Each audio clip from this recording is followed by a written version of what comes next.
Hello and welcome back to Goodbye Psychopaths, 2017 version.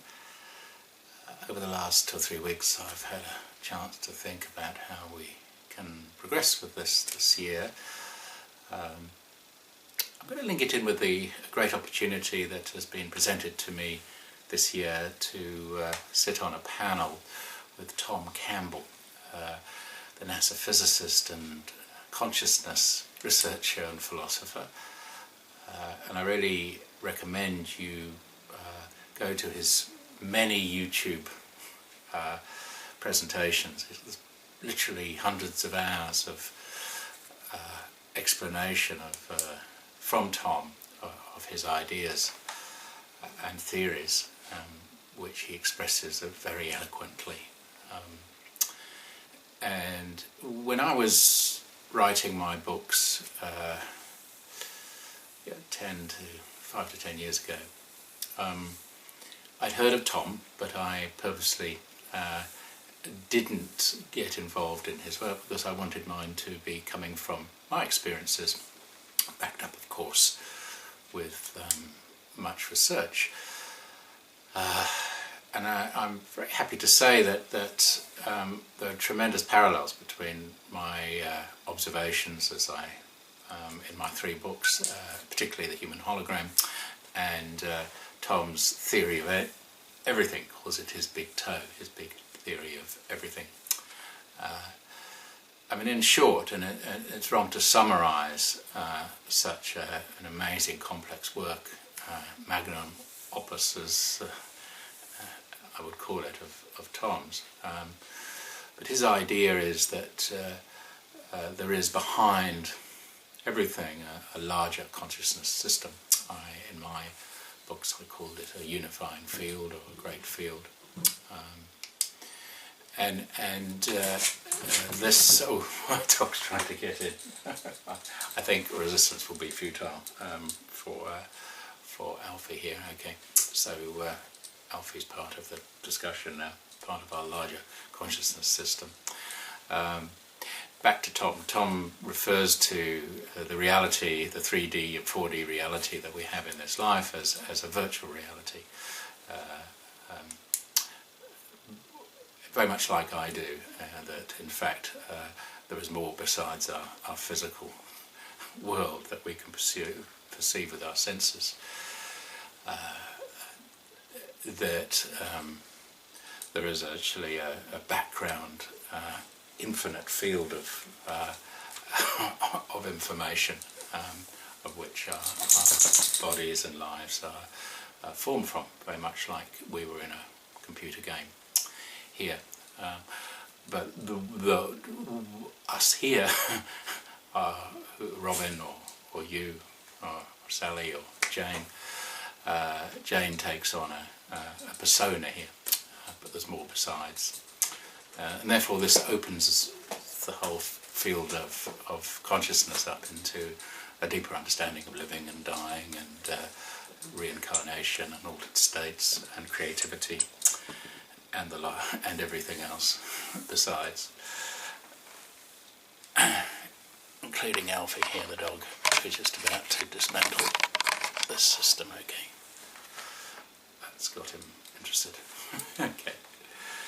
So one of the great challenges that I have is to try how am I going to somehow blend in what's happened to us since I've written these books. What could be perceived as being tangled in this web of matrix, this virtual reality that has been so difficult, and how we're going to make sense of that and learn from it. Because I believe, for me, it's been a learning experience, getting to understand a part of human life and living and reality that I wouldn't have found out about in this life to such an extent. Tom talks a lot about entropy, and in a high entropy state, this is the complexity of life. In a high entropy state, this is when deterioration occurs. So this is rather like our bodies. If they're in a high physical entropy state, they deteriorate. associated with high entropy states can be tension, fear and war and battle. And ultimately they all self-destruct. The opposite of that is a low entropy state, and that's when we talk about things like intent and love, and the sort of feeling that we get at a funeral, a funeral of a friend, if you like, to use Elton John's words, where we get the feeling, the essence of that person coming through, what we love about them. And it's a gentle, flowing concept of low entropy. And it's what is probably, well, we feel is behind the greater reality. And a lesson that we learn, a lightness of being, a light-heartedness. So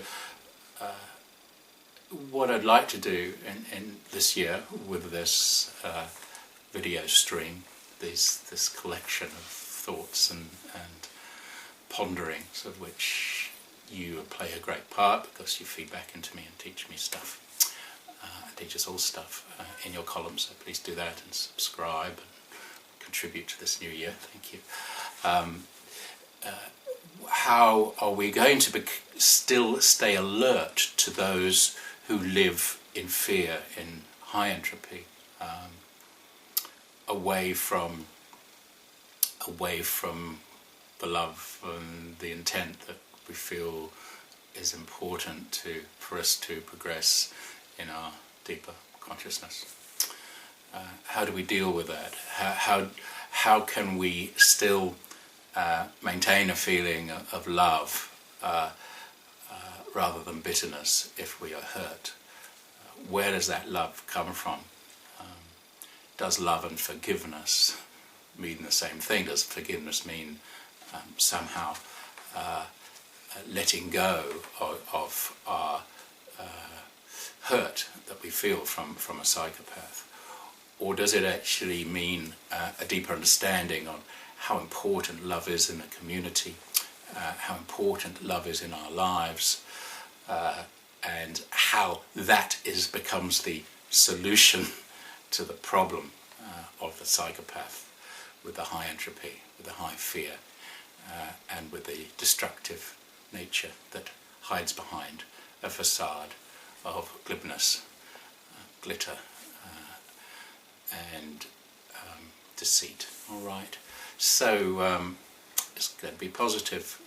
I will talk more about the consciousness work that I'm doing with Tom, but trying to provide a perspective that is in keeping with what I've understood in the last 5 years, because I believe that could add to our understanding of why we're here, and the world and the future we want to create for those who follow.